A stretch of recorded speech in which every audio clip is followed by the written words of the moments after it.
बिस्मिल्लाहिर्रहमानिर्रहीम, अस्सलाम वालेकुम। Welcome to my YouTube channel maths with Afsha class 5। आज हम करने जा रहे हैं एक्सरसाइज 2B के रियल लाइफ स्टोरी सम्स। ठीक है, इससे पहले जो 2B एक्सरसाइज हम पूरी अपने चैनल पे अपलोड कर चुकी हूँ। 2A भी chapter 1 with the real life story sums. ठीक है, ये सारा मैं अपने चैनल पे अपलोड कर चुकी हूँ। आपने क्या करना है, चैनल को सब्सक्राइब करना है, वीडियो को लाइक करना है, बेल नोटिफिकेशन भी ऑन कर ले ताकि मेरी आने वाली वीडियो को नोटिफिकेशन आपको टाइम पे मिल सके और आप उससे मुस्तफीद हो सकें। रियल लाइफ स्टोरी सम्स आज हम करेंगे। फर्स्ट पे क्वेश्चन हमें जो दिए गए, there are some pieces of wood, यानी वो कह रहे हैं कुछ पीसेस हैं लकड़ी के। ठीक है, उनकी क्या दी गई है, लेंथ दी गई है 18 मीटर 18 मीटर दिया गया, 30 मीटर दिया गया, 12 मीटर दिया गया है, ये लेंथ दी गई है। ठीक है, the carpenter want to make them equal size, जो कारपेंटर है उनके इक्वल साइज जो है उनका करना चाहता है। What size should be cut, कौन सा ऐसा साइज है जिसमें वो कट करेगा टू अवॉइड वेस्टिंग वुड, के लकड़ी जाया ना हो। ठीक है, तो इसमें हमने क्या करना है, इसमें हमने HCF फाइंड करना है, लेकिन हम कैसे फाइंड करेंगे, डिवीजन मेथड से इसको हम फाइंड कर लेंगे। ठीक है, अब क्वेश्चन नंबर 1 के सोल्यूशन के लिए बच्चों मैंने क्या किया है, यहाँ पे क्वेश्चन लिख लिया है, आपको यहाँ पे स्क्रीन पे नजर आ रहा होगा क्वेश्चन 1। तो क्वेश्चन 1 के लिए आपने पहले लिखना है लेंथ ऑफ 3 वुड पीसीज, कितनी कितनी दी गई, 18, 30 और 12 दी गई है।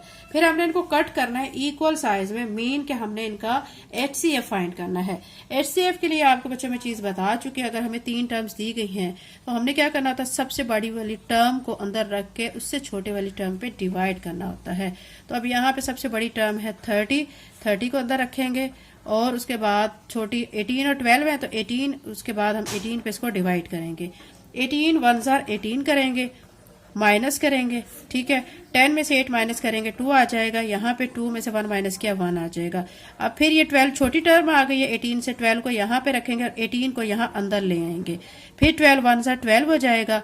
अब इसको भी माइनस करेंगे, 18 में से 12 माइनस करेंगे तो 6 आ जाएगा।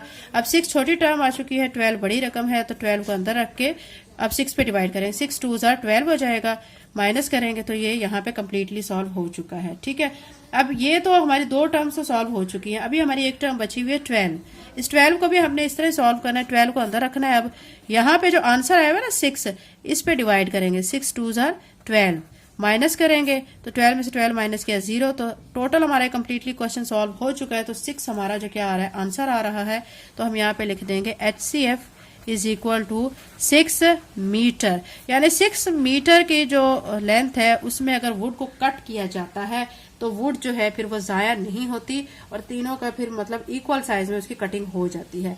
क्वेश्चन नंबर 1 इसका कंप्लीट हो गया। इसी तरह बच्चों हम इसका क्वेश्चन नंबर 2 करते हैं। क्वेश्चन नंबर 2 यहाँ पे आपको स्क्रीन पे नजर आ रहा है।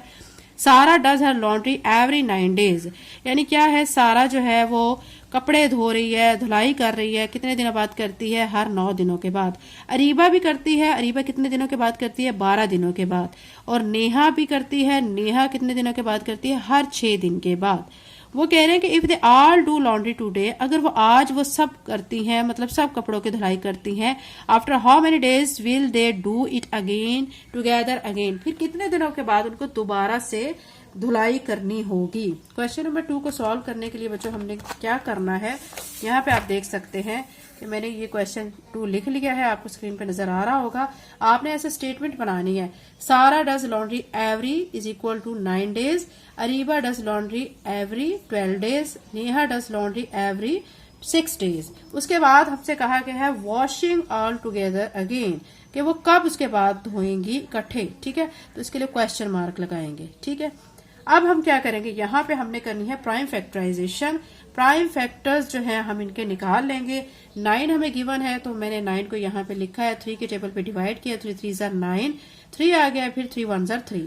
अब 12 है, 12 को आपने 2 के टेबल पे करना है, इवन नंबर है ना, इसको 2 पे करेंगे, 2 6 12, फिर क्या करेंगे, 2 3 6, 3 1 3। अब इस 6 को हमने करना है 2 3 6, 3 1 3। नेक्स्ट स्टेप में आपने क्या करना होता है, ये तो बच्चों आपको अच्छी तरह पता चल गया होगा। फिर आपने इनके फैक्टर लिखने होते हैं। PF से मुराद है प्राइम फैक्टर ऑफ 9, 3 आए थे। ठीक है, prime factor of 12, 2 multiply by 2 multiply by 3। फिर प्राइम फैक्टर ऑफ 6 क्या आए हैं, 2 मल्टीप्लाई बाय 3। इन सब के आपने जब प्राइम फैक्टर ले लेने हैं तो उसके बाद आपने इनमें कॉमन देखना है। ये देखेंगे 3 3 3 तीनों के पास है तो इसको आप सर्कल कर लें। ठीक है, उसके बाद आप देख सकते हैं ये 2 इधर भी है, इधर भी है, इनको कर लें। ठीक है, ये हमारे कॉमन आ चुके हैं। अब बच गए हैं कौन से हैं, वो अनकॉमन फैक्टर कहलाएंगे। जो बच गए हैं वो हमारे 3 और 2 हैं। ठीक है, अब हम क्या करेंगे, कॉमन फैक्टर अनकॉमन फैक्टर को लिख लेते हैं। आप यहाँ पे देख सकते हैं कि मैंने यहाँ पे लिख लिया है कॉमन फैक्टर 3 मल्टीप्लाई बाय 3 और अनकॉमन फैक्टर क्या आ रहा है 2 मल्टीप्लाई बाय 2। अब हमने एलसीएम लेना होता है। एलसीएम कैसे लेते हैं, common factor multiply by uncommon factor. Common factor हमारे आए हैं 3 मल्टीप्लाई बाय 3 और अनकॉमन फैक्टर आए 2 मल्टीप्लाई बाय 2। इन सबको हम आपस में मल्टीप्लाई करेंगे। 3 को 3 से करेंगे 9, 9 को 2 से मल्टीप्लाई करेंगे 18, 18 को 2 से मल्टीप्लाई करेंगे 36 आ जाएगा। यानी दोबारा वो तीनों इकट्ठे जब कपड़े धोएंगी, लॉन्ड्री करेंगी तो कितने दिन के बाद करेंगी, आफ्टर 36 डेज।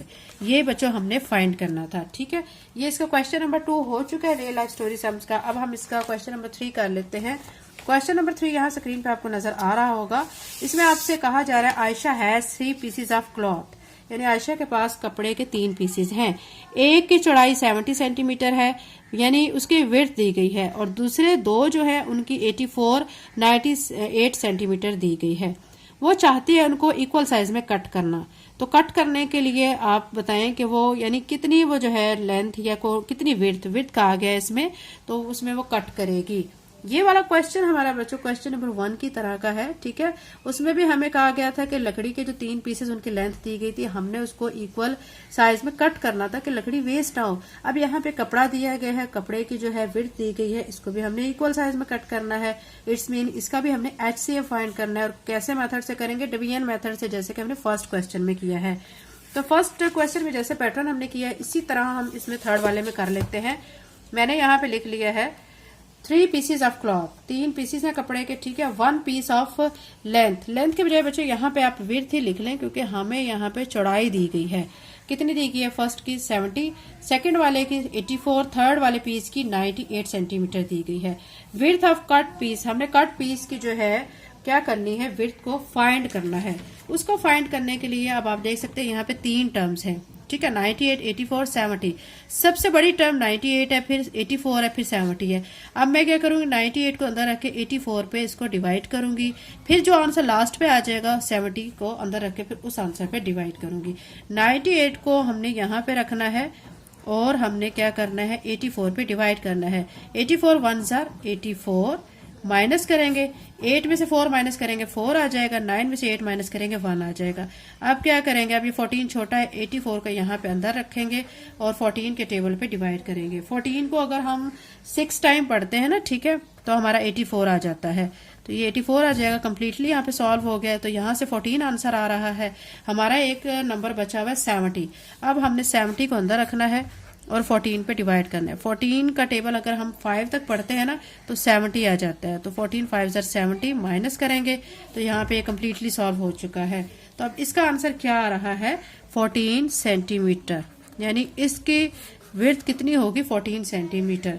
तो ये हमारा आंसर आ चुका है। एक्सरसाइज 2B के रियल लाइफ स्टोरी सम्स बच्चों कंप्लीट हो चुके हैं। अगर आप मेरे चैनल पर नए हैं और अगर आपने चैनल को सब्सक्राइब नहीं किया तो काइंडली सब्सक्राइब करें, वीडियो को लाइक करें। Thank you and Allah Hafiz.